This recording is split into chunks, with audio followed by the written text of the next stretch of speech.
Hello everybody, welcome back हमारे channel Bihar BPSC में। तो क्लास 6 का एनसीईआरटी हम पढ़ा रहे थे। 7 चैप्टर हमारा कंप्लीट हो गया और ये हमारा 8वां चैप्टर है। तो इसमें आप क्या क्या पढ़ने वाले हैं। पहला चैप्टर, इससे पहले जो 7 का चैप्टर हमने पढ़ा था, ग्रामीण क्षेत्रों की आजीविका के बारे में हमने पढ़ा था कि गांव क्षेत्र में लोग कैसे कैसे काम करके अपने आजीविका को चलाते हैं, अपने रोज़गार को चलाते हैं, अपने जीवन यापन को जो है आगे बढ़ाते हैं। तो अब यहाँ शहरी क्षेत्रों में आजीविका के बारे में पढ़ेंगे, किस तरीके से जो है रोज़मर्रा के काम जो है शहरी क्षेत्र में लोग करते हैं। ठीक है, अब इसमें कौन कौन से टॉपिक है। पहला, सड़कों पर काम करना। बहुत सारे लोग सड़कों पे काम करते हैं, बाज़ार में काम करते हैं, बड़ी दुकान में, फैक्ट्री में, दफ्तर में। ये जो है आपका विषय है। तो चलिए इसमें स्टार्ट करते हैं। शहरी क्षेत्र में आजीविका। तो इस चित्र में आप क्या देख रहे हैं, यहाँ पर एक चित्र है जो आप अपनी किताब में देख सकते हैं। आप पहले ही ग्रामीण क्षेत्र के लोगों के कार्यों के बारे में पढ़ चुके हैं। आप पिछले पार्ट में दिए गए ग्रामीण क्षेत्र में कार्यों को चित्र से इस चित्र की तुलना, मतलब शहरी क्षेत्र में क्या क्या एक्टिविटी हो रही है और ग्रामीण क्षेत्र में क्या क्या एक्टिविटी हो रही है, दोनों चित्रों को सामने रख करके आप देख सकते हैं कि ग्रामीण लोगों का जो है अर्थव्यवस्था अलग है, ग्रामीण क्षेत्रों का रोजगार अलग है और शहरी क्षेत्रों का रोजगार जो है अलग है। ज़्यादातर यहाँ मार्केटें, दुकान, मॉल और सड़कें, यही और बड़े बड़े जो है बिल्डिंगें आपको दिखाई देंगी। भारत में 5000 से ज़्यादा शहर है। ठीक है, हमने पढ़ा था कि भारत में करीबन 6 लाख से ज़्यादा गांव है। अब यहाँ पे हम पढ़ रहे हैं कि भारत में 5000 से ज़्यादा शहर है। 27 महानगर है। महानगर उस नगर को कहते हैं जहाँ भारी संख्या में जो है लोगों की जो है आबादी रहती है। जैसे चेन्नई, मुंबई, दिल्ली, कोलकाता, ये महानगर हैं। 10 लाख से भी ज़्यादा लोग यहाँ रहते हैं और काम करते हैं। शहर की ज़िंदगी कभी रुकती नहीं है। एक शहर में जाकर देखें वहाँ के लोग क्या काम करते हैं, क्या वे नौकरी करते हैं, रोज़गार में लगे हैं, वे अपना जीवन कैसे चलाते हैं, क्या रोज़गार और कमाई के मौके समान रूप से सबको मिले हुए हैं। तो आप शहरों का, आपने शहर गया होगा कभी न कभी, आपने देखा होगा कि शहरों की ज़िंदगी कैसे चलती है, लोग क्या क्या काम करके अपने जो है जीवन यापन करते हैं, जीविका को चलाते हैं।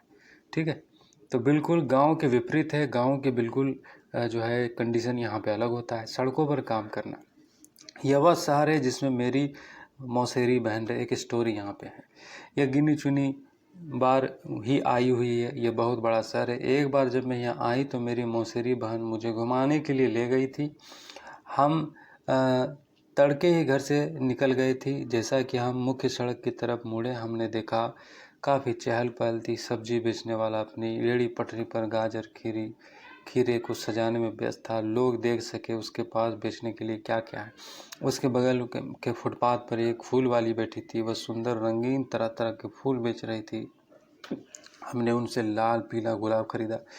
तो जो है शहरों में आपने देखा होगा भारी तादाद में जो है सड़कों के किनारे अलग अलग तरह के चीज़ों को लोग बेचते हैं, क्योंकि वहाँ पे जो है सड़कों पर भारी तादाद में लोग चलते हैं।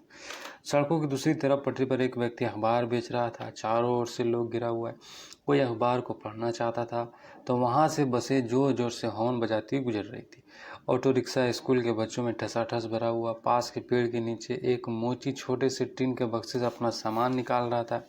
वही सड़क के किनारे नाई अपना काम करना चालू रखा था। उसके पास एक ग्राहक पहले से ही सुबह सुबह दाढ़ी बनवाना चाहता था। सड़क से थोड़ी दूर जाकर एक औरत ठेला गाड़ी में प्लास्टिक की बोतलें, डिब्बे, बालों के पिन, चिमटी ले जा रही थी। वहीं पर दूसरा व्यक्ति घर बेचने के लिए दूसरा व्यक्ति जो है घर बेचने के लिए जो है सब्जी लेके जा रहा है। हम उस जगह पर आ गए जहाँ रिक्शा वाले एक कतार में खड़े होकर ग्राहक का इंतज़ार कर रहे थे। जो रिक्शा वाला भी एक कतार में खड़ा रहता है और इंतज़ार करता है सवारी का, है कि नहीं। ये अभी जो है आप ऑटो वाले को भी देख सकते हैं। आपने पटना गया होगा तो आप देख सकते हैं किस तरीके से वहाँ गतिविधियाँ सड़कों पे चलती है। रिक्शा वाले, ऑटो वाले, अलग अलग लोग जो है अपना अपना काम, रेहड़ी पटरी वाले जो है रोड के किनारे, सड़कों के किनारे, पटरी के किनारे कैसे अपने सामान को जो है बेचते हैं। ये भी एक रोज़गार होता है। देखिए एक रिक्शा वाला का यहाँ पर चित्र दिया गया है, कैसे वो काम के दौरान काम करते करते थक कर अपने रिक्शे पर सो गया है। आप देख सकते हैं इनके जीवन की स्थिति क्या है। ठीक है, आप यही देख सकते हैं और अंदाज़ा लगा सकते हैं कि गांव में और शहरों में किस तरीके से लोग जीवन यापन करते हैं। बज्जू मांझी एक रिक्शा वाला है। मैं बिहार के गांव से आया हूं। मैं मिस्त्री का काम करता था। मेरी बीवी 3 बच्चे के साथ गांव में रहती है। हमारे पास ज़मीन नहीं है। गांव में मिस्त्रीगिरी का काम लगातार नहीं मिलता था। जो कमाई होती थी वह परिवार के लिए पूरी नहीं पड़ती थी। जब मैं शहर पहुंचा तो मैंने ये पुराना रिक्शा ख़रीदा और इसका पैसा किस्तों में चुकाया। काफ़ी साल पहले की बात है। रोज़ सुबह बस स्टॉप पर पहुंच जाता हूं और ग्राहक जहां भी जाना चाहे उन्हें वहां छोड़ देता हूं। फिर रात को 8-9 बजे तक रिक्शा चलाता हूं। मैं शहर की एक कॉलोनी के आसपास करीब 6 किलोमीटर तक रिक्शा चलाता हूं। मतलब एक रिक्शा वाले का एक दायरा होता है, उसी दायरे में वो चला पाता है, क्योंकि सवारी ही उतने ही दायरे में उसको बहुत मिल जाती है। दूरी के हिसाब से ग्राहक मुझे 10 रुपया 30 रुपया दे देता है। जब तबीयत ख़राब हो जाती है तब मैं यह काम नहीं कर पाता। उसी दिनों कमाई बिल्कुल नहीं हो पाती। मैं अपने दोस्तों के साथ किराए के कमरे में रहता हूँ। वे सब पास की फैक्ट्री में काम करते हैं। रोज़ 200-300 रुपये तक मेरी कमाई हो जाती है, जिसमें से 100-150 रुपये खाने और किराए पे खर्च हो जाते हैं। बाकी मैं परिवार के लिए बचा लेता हूँ। साल में 2-3 बार मैं अपने परिवार से मिलने गांव जाता हूँ। जो पैसा शहर से भेजता हूँ मेरा परिवार उसी पर जीता है। कभी कभी मेरी बीवी खेती में मजदूरी करके थोड़ा कमा लेती है। तो बच्चू मांझी शहर क्यों आया था? बच्चू अपने परिवार के साथ क्यों नहीं रह सकता था? किसी सब्जी बेचने वाले या ठेले वाले से बात करिए, पता लगाइए कि वो अपना काम कैसे करते हैं, तैयारी, खरीदना और बेचना। तो अगर आपको जिज्ञासा है तो आप किसी सब्जी वाले से पूछ सकते हैं या फिर रिक्शा वाले से पूछ सकते हैं कैसे वो अपने जो है दिन को स्टार्ट करता है, कैसे उसकी जीवन यापन चलती है, कैसे उसका परिवार चलता है, क्या उसके ज़िंदगी में समस्या हैं, क्या उसके काम में समस्या हैं। तो आप उससे अगर सवाल जवाब करेंगे या फिर आप गौर करेंगे तो आपको काफ़ी जो है जानकारी हो जाएगी। बच्चू मांझी की तरह शहर में कई सारे लोग सड़कों पर काम करते हैं। वे चीज़ें बेचते हैं, उनकी मरम्मत करते हैं, कोई सेवा देते हैं, कोई रोज़गार में लगे हैं, कोई दूसरा व्यक्ति रोज़गार नहीं देता, इसलिए उन्हें अपना काम खुद ही संभालना पड़ता है। वो खुद योजना बनाते हैं कितना माल खरीदें, कहाँ से कैसे अपनी दुकान लगाएं। उनके दुकानें अस्थायी होते हैं। रोड के किनारे जो दुकानें होती है वो दुकानें अस्थायी होती है। एक वक्त तक दुकान चल रहा है, फिर उसके बाद उसको दुकान हटा के दूसरा जगह फिर वो लगा लेते हैं। कभी कभी तो टूटे फूटे गट्टे के डिब्बों या बक्सों पर कागज़ फैलाकर दुकान बन जाती है, या खंभों पर तिरपाल या प्लास्टिक चढ़ा लेते हैं। वे अपने ठेले या सड़क की पटरी पर प्लास्टिक बिछाकर भी काम चला लेते हैं। उनको पुलिस कभी भी अपनी दुकान हटाने को कह देती है। उनके पास कोई सुरक्षा नहीं है। मतलब सड़कों के किनारे ये लोग जो काम करते हैं, कई बार इनको पुलिस भी हटा देती है। कोई नेता या फिर कोई जो है ट्रैफिक का मसला होता है, इन लोगों को मार के हटा दिया जाता है। तो इनकी ज़िंदगी काफ़ी कठिनाई भरी होती है। ठीक है, बहुत कठिनाई भरी होती है। कई ऐसे जगह है जहाँ ठेले वाले को घुसने ही नहीं दिया जाता। ठेले वाले जो चीज़ें बेचते हैं वो अक्सर घर पर उनके परिवार वाले बनाते हैं। परिवार वाली चीज़ों को ख़रीद कर साफ़ करके छाट करके बेचने के लिए तैयार करते हैं। उदाहरण के लिए जो सड़कों पर खाना या नाश्ता बेचते हैं। देखिए, हमें समाज में हर तबके के लोगों को समझना चाहिए, उनकी ज़िंदगी को समझना चाहिए और खुद से हमसे जो हो सके उसका हेल्प करना चाहिए, है कि नहीं? अक्सर जो है गरीबों के साथ अच्छा सलूक नहीं किया जाता, उनकी इज़्ज़त नहीं की जाती, उनके काम की कदर नहीं की जाती। तो हमें ये नहीं करना चाहिए। हम पढ़े लिखे हैं, हम चीज़ों को समझते हैं, जानते हैं, तो हमें उन सभी लोगों के साथ अच्छा बर्ताव करना चाहिए। ठीक है। अहमदाबाद शहर के एक सर्वेक्षण में पाया गया कि काम करने वालों में से 12% लोग जो है सड़कों पर काम कर रहे हैं। शहरों में अहमदाबाद का एक रिपोर्ट में पता चला कि काम करने वाले लोगों की संख्या में 12% लोग जो है सड़कों पर ही काम कर रहे हैं। हमारे देश के शहरी इलाकों में लगभग 1 करोड़ लोग फुटपाथ और ठेलों पर सामान बेचते हैं। 1 करोड़ लोग फुटपाथ और ठेलों पर सामान बेचते हैं। इसकी संख्या इससे कई गुना ज़्यादा है, लेकिन यहाँ पे संख्या कम है। अभी हाल फिलहाल तक गलियाँ और फुटपाथ पर इस काम को यातायात और पैदल चलने वाले लोगों के लिए एक रुकावट की तरह देखा जाता था, लेकिन कई संस्थाओं के प्रयास से अब इसको सभी के लिए उपयोगी और आजीविका कमाने का अधिकार के रूप में देखा जा रहा है कि उनको ये काम करने का हक है और उनको ये काम से हटाया नहीं जाना चाहिए। सरकार भी इस कानून को बदलने पर विचार कर रही है, जिससे उन पर प्रतिबंध लागू हुआ था। कानून में बदलाव आने से उनके पास काम करने की जगह होगी और यातायात एवं लोगों का आवागमन भी सहज रूप से हो पाएगा। ऐसा सुझाव है कि शहरों में कुछ इलाके फुटपाथ और ठेलों पर सामान बेचने वालों के लिए तय कर दिए जाएं। यहाँ भी सुझाव है कि उन्हें खुले रूप से आने जाने की अनुमति हो और वे लोग उनकी समितियाँ में रखे जाएं और मुद्दे पर निर्णय लें। बाजार, जब हम बाजार पहुँचे तो दुकानें अभी खुलनी शुरू हुई थी, लेकिन त्यौहार के कारण वह बहुत भीड़ हो चुकी थी। वहाँ मिठाई, खिलौने, कपड़े, चप्पल, बर्तन, बिजली के सामान इत्यादि की दुकानें कतार पर कतार लगी थी। एक कोने में दांतों के डॉक्टर की क्लिनिक, मेरी मसूरी बहन ने उससे पहले ही समय ले रखा था, वहाँ पहुँच गई, जिससे हमारी बहन ना चली आई। हम थोड़ी देर एक कमरे में इंतज़ार करना पड़ा। डॉक्टर उसके दांतों का परीक्षण किया, दांत का छेद भरवाने के लिए अगले दिन आने को कहा। वह बहुत डर गई थी, क्योंकि उसने सोचा कि एक तो अपना दांत खराब होने दिया और ऊपर से इतना दर्द सहन करना पड़ेगा। तो देखिए, अब यहाँ पे एक तस्वीर है जिसमें आप देख सकते हैं कि फाइबर के बर्तन लेके यहाँ पे एक जो है लड़की यहाँ पे आपको दिखा रही है। डॉक्टर के यहाँ से हम सिले हुए कपड़ों एक शोरूम पर गए, क्योंकि मैं कुछ सिले हुए कपड़े खरीदना चाहती थी। शोरूम में 3 मंजिलें थी, हर मंजिल पर अलग तरह के कपड़े थे। हम तीसरे मंजिल पर पहुँचे, जहाँ लड़कियों के कपड़े रखे हुए थे। तो देखिए, यहाँ पर ये शहरों की जो है तस्वीर खींची जा रही है, शहरों की जो है स्थिति बताई जा रही है कि लोग किस तरीके से जो है अपनी ज़िंदगी वहाँ चलाते हैं। बड़ी दुकान, हरप्रीत के बारे में यहाँ पर एक स्टोरी है। पहले मेरे पापा और चाचा एक छोटी सी दुकान पर काम करते थे। इतवार और त्योहारों के समय और मेरी माँ उनकी मदद करते थे। मैं कॉलेज की पढ़ाई पूरी करने के बाद वहाँ काम करना शुरू किया। अब मेरी पत्नी वंदना और मैं शोरूम चलाते हैं। वंदना, हम कुछ साल पहले शोरूम खोला। मैं एक ड्रेस डिज़ाइनर हूँ। मैं तरह तरह के फैशन कपड़े बनाने की पढ़ाई की है, लेकिन आजकल लोग कपड़े सिलवाने के लिए जगह सिले सिलाए यानी रेडीमेड कपड़ा खरीदना पसंद करते हैं। इसलिए मेरा ध्यान इस बात पर ज़्यादा रहता है कि कैसे इन रेडीमेड कपड़ों को आकर्षक रूप से सजा कर रखा जाए। वंदना के काम के बारे में समझा जा रहा है कि इसने डिज़ाइनर का जो है कोर्स पूरा किया है, और ये अपनी समस्या बता रही है कि लोग रेडीमेड कपड़े ज़्यादा जो है खरीदते हैं। तो मेरा इनका कोशिश है कि जो है वो ऐसे डिज़ाइन कपड़े बनाएं जो है लोगों को उनको आकर्षक करे, लोगों को आकर्षित करे। हम अपने शोरूम के लिए अलग अलग जगहों में सामान खरीदते हैं। ज़्यादातर माल मुंबई, अहमदाबाद, लुधियाना, त्रिपुरा से आता है। कुछ सामान दिल्ली के पास के शहरों जैसे गुड़गांव, नोएडा से भी आता है। कुछ कपड़े हम विदेशों से भी मंगवाते हैं। इस शोरूम को सही रूप से चलाने के लिए कई चीज़ें करनी पड़ती हैं। हमें विभिन्न अखबारों में, सिनेमा हॉल में, टेलीविज़न, रेडियो चैनल पर विज्ञापन देना पड़ता है। अभी तो ये शोरूम किराए पर है, हम इसे जल्दी खरीद लेंगे। जब से ये बाज़ार आसपास रहने वाले लोगों के लिए मुख्य बाज़ार बन गया है, तब से हमारा व्यापार बहुत बढ़ गया है। हमने एक कार खरीद ली है, पास की सोसाइटी में एक फ्लैट भी ले लिया है। वंदना और हरप्रीत ने एक बड़ी दुकान क्यों शुरू की, उनको यह दुकान चलाने के लिए क्या क्या करना पड़ता है, एक बड़ी दुकान के मालिक से बात कीजिए और पता लगाइए कि कैसे वो अपना जो है दुकान को मेंटेन करता है, उनकी क्या जो है कमाई है, किस तरीके से समस्याएं हैं, क्या सुविधाएं हैं, क्या चीज़ें हैं, क्या चीज़ें नहीं हैं। आप एक दुकानदार से जो है बातचीत करके देख सकते हैं। हरप्रीत और वंदना की कई लोग जिनके पास शहर के बाज़ार में अपनी दुकानें हैं, ये कोई छोटी बड़ी और लोगों के अलग अलग चीज़ें बेचते हैं। ज़्यादातर व्यापारी अपनी दुकान व्यापार खुद संभालते, वे किसी दूसरे की नौकरी नहीं करते, लेकिन वे खुद कई लोगों को मैनेजर या सहायक की तरह नौकरी पर रखते हैं। ये पक्के दुकानी होते हैं जिनके पास नगर निगम से व्यापार करने के लिए लाइसेंस होता है। नगर निगम ये निश्चित करता है कि सप्ताह में कौन कौन दिन में बाज़ार बंद रहेगा।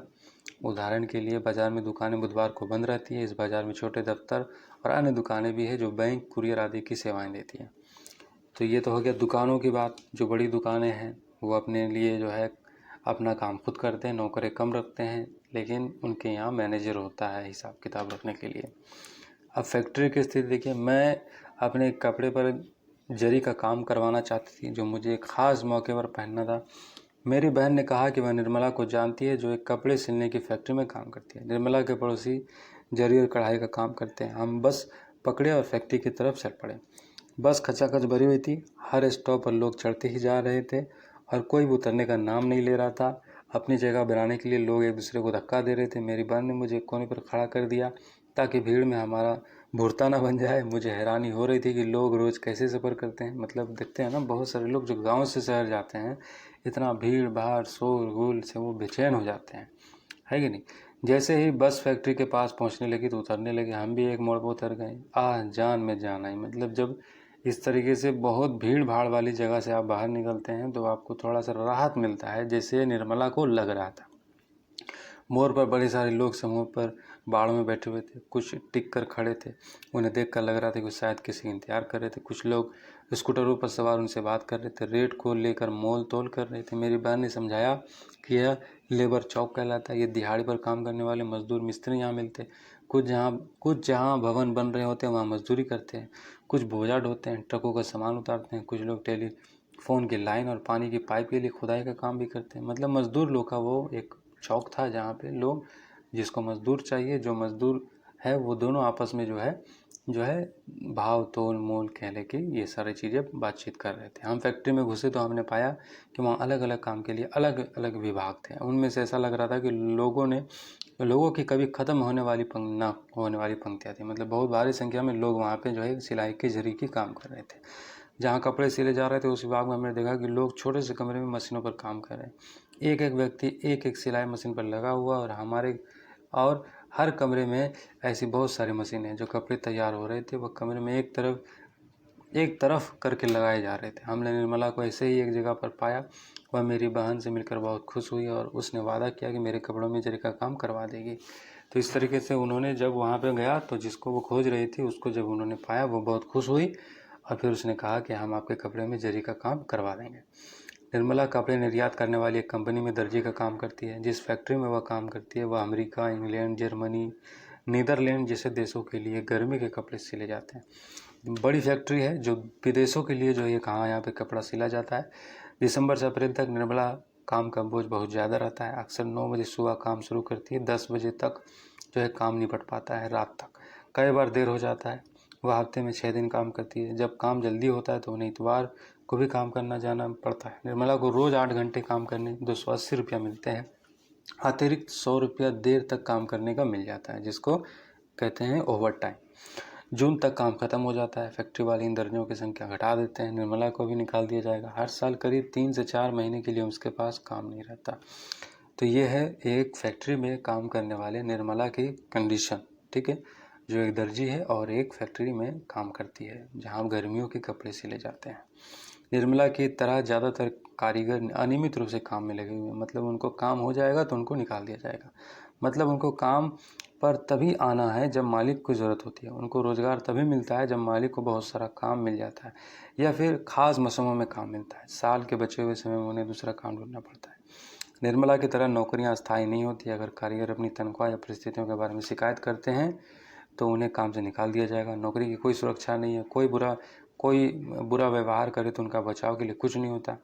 उनसे बहुत लंबे समय तक रोज़ काम करने के लिए उम्मीद रखी जाती है। उदाहरण के लिए बिजली से चलने वाले करघो यानी पावर लूम फैक्ट्री में मजदूर दिन रात पालियों को 12-12 घंटे तक काम करते हैं। उन्हें 8 घंटे से ज़्यादा काम करने की मजदूरी अलग से नहीं मिलती। ठीक है, आपको क्या लगता है फैक्ट्री या छोटे कारखाने मजदूरों को अनियमित रूप से जो काम कराया जाता है ये चीज़ें क्या है? निर्मला जैसे मजदूरों को काम करने की परिस्थिति कैसे सुधारी जा सकती है? काम के घंटे, कमाई, ये सब सरकार को रेगुलेशन करना चाहिए, ऐसे कानून बनाना चाहिए ताकि ऐसे काम करने वाले महिलाओं को, पुरुषों को जो है उनको उनके मजदूरी भी सही मिले और उनको कुछ जो है अधिकार भी प्राप्त हो। अब दफ्तर में काम करने वाले की कंडीशन बयान है। मेरी मौसी सुधा विपणन प्रबंधी यानी मार्केटिंग मैनेजर। उन्हें हमें शाम 7:30 5:30 बजे से अपने दफ्तर पहुंचने को कहा था। हमने सोचा कि देर ना हो जाए इसलिए ऑटो रिक्शा ले लिया। बिल्कुल समय पर पहुंचा दिया ऑटो रिक्शा ने। उनका दफ्तर ऐसी जगह पर था जहां चारों तरफ बड़ी इमारतें थी। सैकड़ों लोग बाहर आ रहे थे। कुछ पार्किंग की तरफ बढ़ रहे थे, कुछ बसों की पंक्तियों की तरफ। मौसी एक बिस्कुट बनाने वाली कंपनी में मैनेजर का काम करते हैं। बिस्कुट शहर के बाहर एक फैक्ट्री बनाए जाते हैं। मौसी 50 विक्रेताओं का काम निरीक्षण करती है जो शहर के विभिन्न भागों में आते हैं। ये लोग दुकानदारों से बड़े बड़े ऑर्डर लेते हैं और उनसे भुगतान इकट्ठा करते हैं। मतलब उनका ऑर्डर लेते हैं और उनको माल पहुंचाते हैं। काम को सुचारू रूप से चलाने के लिए मौसी ने शहर को 6 भागों में बांट दिया और वह हर हफ्ते एक भाग के विक्रेताओं से मिलती है, उनकी प्रगति की रिपोर्ट लिखती है और उनकी समस्याओं पर चर्चा करती है। उनको पूरे शहर में बिक्री की योजना बनानी होती है और अक्सर देर रात तक काम करना पड़ता है। उन्हें काम के सिलसिले में यात्राएं भी करनी पड़ती है। मौसी को नियमित तनख्वाह मिलती है और वह बिस्कुट कंपनी के अस्थायी कर्मचारी है। वे यह उम्मीद रख सकती है कि उनकी नौकरी लंबे समय तक चलेगी। अस्थायी कर्मचारी होने के कारण उनको निम्नलिखित फ़ायदे भी मिलते हैं, जैसे बुढ़ापे के लिए बचत उनको मिलता है, मतलब ओल्ड पेंशन। छुट्टियां भी उनको मिल जाती है वार्षिक रूप से। परिवार के लिए चिकित्सा की सुविधा भी मिल जाती है। जो मौसी इनकी बिस्कुट फैक्ट्री में एक मैनेजर के पद पे काम करती हैं। शहर में से कई कर्मचारी होते हैं जैसे दफ्तरों, फैक्ट्री और सरकारी विभागों में काम करते हैं। उन्हें नियमित रूप से अस्थायी कर्मचारी तथा रोजगार मिलता है। वे लगातार उसी दफ्तर या फैक्ट्री। देखिए आज लोग यूं सरकारी नौकरी के पीछे क्यों भाग रहे हैं? इसलिए भाग रहे कि उनकी जो है ज़िंदगी वो अपने आप को सुरक्षित समझते हैं, वो अपना काम सुरक्षित समझते हैं, आने वाले फ्यूचर को वो सुरक्षित समझते हैं और बेहतर तरीके से प्लान कर सकते हैं।